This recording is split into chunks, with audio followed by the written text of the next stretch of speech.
Good morning. So that was all last night, and this is the next morning. That was so sweet and so fun, and Mary and I had so much fun with that nightlight of hers that just had stars all over the ceiling. And then I let her sleep in my bed last night because she's the only kid here, and she doesn't want to sleep upstairs alone. But we got up underneath the covers, and of course, under the covers, the stars were so much more vivid and tiny, and she's fascinated by it. I am too. And when we had it up on the ceiling, she said, "Mama, doesn't this look like something that someone would have for a baby?" And it did. And I felt like a big old baby because I was like watching these stars and I could not stay awake. And bless her heart, we were under the covers and she was having me prop my knee up so it was like a tent and we could see all these stars, and she was changing the colors and she kept talking to me and I kept dozing off. And I'd say, "I'm sorry, what did you say? What did you say?" I wanted to respond to her appropriately, but I was falling asleep at 9:27. It was so wonderful. And I just wanted to share with you all that I often think of Cinderella, and that I can live this life free from the grips and the snares of the addiction, from the substances or behaviors that I'm addicted to. I heard Jordan Peterson talking recently about the difference between being addicted to a substance and then the behaviors that go along with it. So technically, I think he was talking about cocaine, but you can physically get unhooked from cocaine. I think it was cocaine. It might have been heroin. He said in a week, definitely 2 weeks. He said, but you put that person that's off, physically off, back in some type of like circumstance or scenario, or even just walking down the street and they see a friend. I use that term loosely, that they had been living that lifestyle with, and they're instantly overcome and overwhelmed by cravings, not because of the substance itself, but because of the external circumstances and the modes of operating and the behaviors that accompany this substance. So for me, I might be physically unhooked from sugar, but the behaviors of sitting in a booth with my husband, which we did for decades to cope with life. I've always said I'm so grateful for restaurants, and I'm so grateful for plus size clothing because they were there for me when I needed them. And God led me on this journey. And I believe He had me experience lots to get me right here to this point so that I could have known it. As I was gaining 100 pounds, I used to tell Greg, I feel like I'm supposed to be gaining this weight. I feel like I have this sense that I'm supposed to be gaining this weight, maybe so that I can show other people how to lose it someday. I don't know.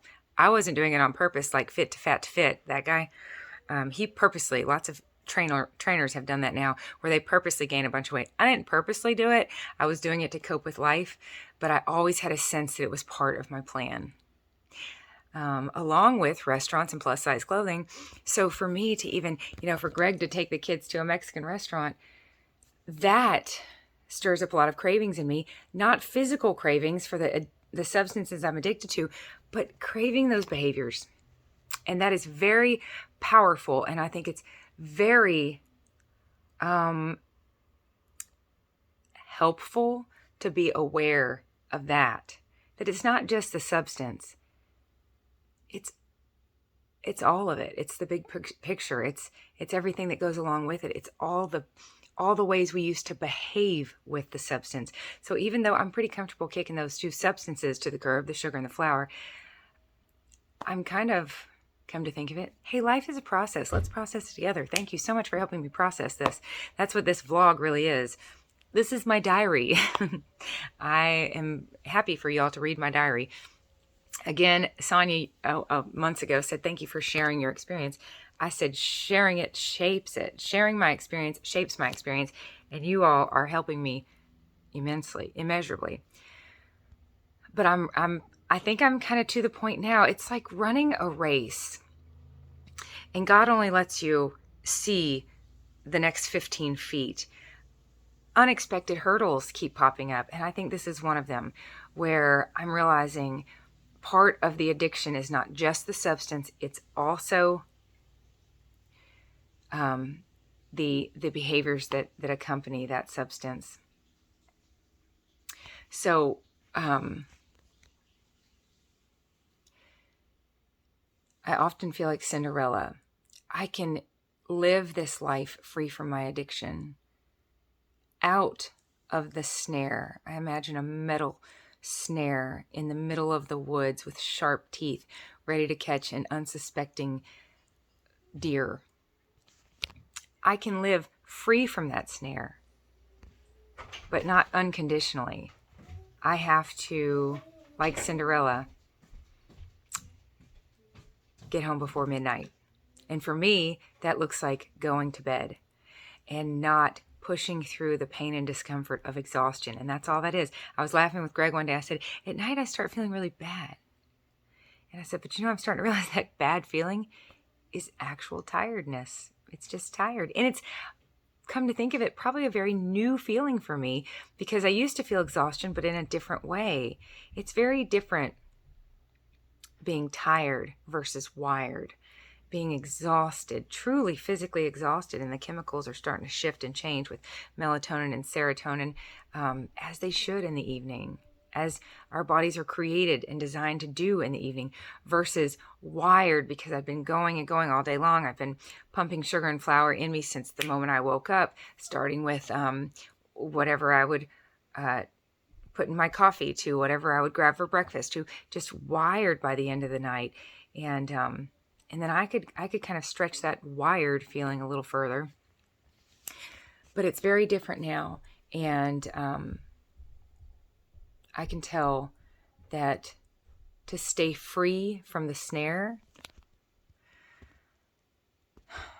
I've got to operate differently. And even though I don't engage with the sugar and flour, I also cannot engage with the behaviors that used to accompany that. So I talked to Mary about affirmation, and I started teaching her that word and that concept this morning because she woke up, ran to the bathroom, and I could hear her from my bathroom yelling, "Mama, did you love your ice?" I said, "Mary, I loved my ice." And she said, "I didn't even get a refill of Coke so I could bring you that ice." I said, "Thank you so much." And she got herself up off the toilet, washed her hands, came back in my bedroom. I'll show you. That's my bathroom door right there. She was right in that room. 74 days left. So she came back in here and she said, "Well, I just didn't want you to feel left out." And she said, "See, you got your Mexican too." I said, "I sure did." And she said, "Ice, it's perfect." So ice is now, come here, girl. Ice is now my Mexican food. And look at this. She's the only kid here, and we are buddies wearing the same color shirt. So. And I'm wearing the same color pants. Yeah, not the same color pants. Okay, come here, buddy. Look what she has. It's going to be so nice to show that to Clara, isn't it? Yeah, and I get a new nightlight. Isn't it great? Well, this is my first ever nightlight. Yeah. Well, it's my second ever one, because one time I had a nightlight at the duplex. That's true, a little tiny one. Yeah, so that was Paw Patrol pink. Look at my stars. I have a star mustache, a star beard. Mary, I was telling them that we talked about affirmation and how that's... No, we didn't. We did this morning. And that's God's way of giving me sort of a thumbs up. Can you turn that off for a minute? What did God give me a thumbs up on? What did he say? Good work, Emily. Oh. Do you remember? Nope. Yes, you do, from last night. I want you to think about what I'm talking about. Look here.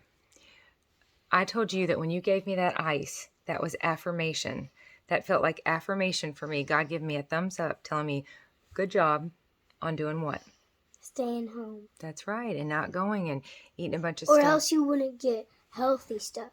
Yeah, I might not. I might not make good decisions late at night when I'm wanting to keep going and going and going. So you brought me ice, and because you didn't want me to feel sad or left out, and you knew I wanted Mexican, and that ice is a perfect Mexican food for me, wasn't it? Yes. That was my Mexican ice. It was the best ice ever, and I even shared it with you. I gave you half of it. Yeah. All right. You gave me the rest of it. Yeah. Okay. So that's it. Thank you. You can take your nightlight and play. So, like Cinderella, I've got to know when to stop so that I can wake up the next morning and be refreshed and go again. That's by design. The days have a rhythm. The weeks have a rhythm. Resting is essential. Okay, good. To try and push past, hey, will you take that in the other room, please? To try and push past that discomfort and pain of exhaustion at night causes so many more problems. It would be like if my arm were broken or bleeding and I thought, I am not letting this slow me down. I'm going to keep right on going. And I just masked the pain and just pushed through and kept going without addressing the pain and discomfort of my bleeding arm.